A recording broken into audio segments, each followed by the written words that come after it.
Hello guys, welcome back to my channel. অনেকদিন পর video দিচ্ছি, জানি ৩-৪ দিন হয়ে গেল ভিডিও করতে পারছি না। কারণ কি, আমি রেস্টুরেন্টে কাজ করি তো অনেকটাই প্রেশারে আছি। ওই কারণে পুজো চলে এসছে, ওই কারণে অনেকটা প্রেশারে আছি। তাই ভাবলাম আজকে একটু ফাঁকা আছি, ফ্রি আছি, তাই একটু ভাবলাম একটু ব্লগ করি, ভিডিও দিতে হবে ইউটিউবে। তাই কারণে আজকে আমি ব্লগটা করব। তা আমি কি করছি গাইস, তোমরা দেখতে থাকো।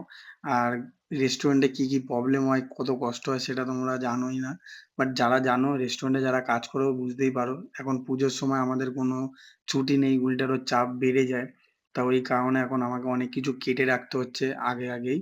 না হলে পুজোতে হেভি চাপ হয়ে যাবে। তো আমি তো একাই, মানে আমার কোনো হেল্পার নেই। আমি একাই করি। তা অনেকক্ষণ ধরে পিঁয়াজ, ক্যাপসিকাম কাটার পরে না ভাবলাম একটু বাইরে বেরাই। তা এদিকে আমি বাইরে বেরিয়ে গেছি। তা একটু দেখালাম, একটু গায়ের হাওয়া খাওয়ালাম। আর এদিকে তো পুজোর গন্ধ লেগেই আছে। তাই আমি ভাবলাম একটুখানি ব্লগ করি। তা আমার এই বন্ধুটার পিছে আমি লাগছিলাম। আর এদিকে আমাদের ভেজ কাউন্টারের মানে শেফ বলতে পারো, ও প্রপারলি ভেজই মারে। তা আমি ওর পিছনে লাগছিলাম, ও আমাকে বলছে যে দেখাস না এগুলো। তাই এদিকে আমি কি বলবো। আর এইদিকে এই ছেলেটার অর্ডার চলে এসছে, এ জানেই না রোলের অর্ডার এসছে। তাই আমি ওকে বললাম যে রোল অর্ডার এসছে, ভাই তুই রোল মারবি না? বলছে ভাই আমি বুঝতে পারিনি অর্ডার চলে এসছে। আর বাড়ি থেকে কল করেছিল তো তাই। আমি বললাম ও ঠিক আছে, তোর অর্ডার এসছে, যা অর্ডার মার। তা আমি ওকে বলছিলাম যে ভাই আমি ভিডিও বানাচ্ছি, তোর কোনো প্রবলেম নেই তো? বলছে না আমার কোনো প্রবলেম নেই, জাস্ট আমার মুখটা দেখাস না। ও একটু লজ্জা পাচ্ছিল।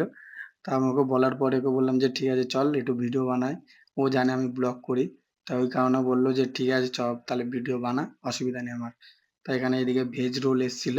তা ভেজ রোলটা খুব, আমি অ্যাকচুয়ালি বলবো তোমাদেরকে, কোনোদিন তোমরা গৌতম ধাবাতে গেছো কিনা জানি না। যারা গেছো আমাকে কমেন্ট করবে, আর যারা না গেছো তারা বলবো গৌতম ধাবাতে এসে এই ছেলেটার একবার হলেও ভেজ রোলটা খেয়ে দেখবেন।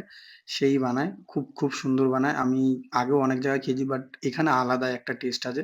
বেশি দিন হয়নি, আমি ৪-৫ মাস কাজ করছি। আর এখানে চিজ রোল, পনির রোল হেবি সুন্দর বানায়। আমি এমনি নর্মালি আমি খাই। আমাদের তো রেস্টুরেন্ট, আমাদের অতটা হয় না, বাট আমি খাই, মাঝেই খাই। সবসময় ভাল লাগে না, কারণ কি আমি নন ভেজ। ঠিক আছে, এটা আমি নন ভেজের। তা আমি এটাই, আমার আবার এদিকে অর্ডার চলে এসেছে চিকেন স্যান্ডউইচ। এদিকে আমি না বলে চলে গেছিলাম, আমার এদিকে অর্ডার এসেছে, আমি আবার বানালাম। আর এদিকে আমি কি করব, অনেকক্ষণ ধরে ভাবছিলাম যে একটু অর্ডার আসছে না, তা কি করব। তা আমি বাইরে যেয়ে ঘুরছিলাম। তো এদিকে আমার অর্ডার এসেছে চিকেন স্যান্ডউইচের, অর্ডার এসে আমি আবার বানালাম। তা গাইস এখন মানে কি বলবো, অর্ডারের চাপ প্রচন্ড। বাট আজকে একটুখানি ফাঁকা ছিল বলেই তাই ভিডিওটা বানাচ্ছিলাম। এদিকে ম্যানেজার বলছে তুই ভিডিও বানাচ্ছিস কেন? অনেক কথা হচ্ছিল ওখানে। আমি বললাম অনেকদিন ধরে ভিডিও দিই না তাই। তো ম্যানেজারও বলছে ঠিক আছে তোকে আমি সাবস্ক্রাইব করে দেবো তোর চ্যানেলটা। আর এদিকে আমার ছুটি হয়ে গেছিল বলে আর ভিডিওটা করতে পারিনি, অনেক চাপ ছিল আজকে।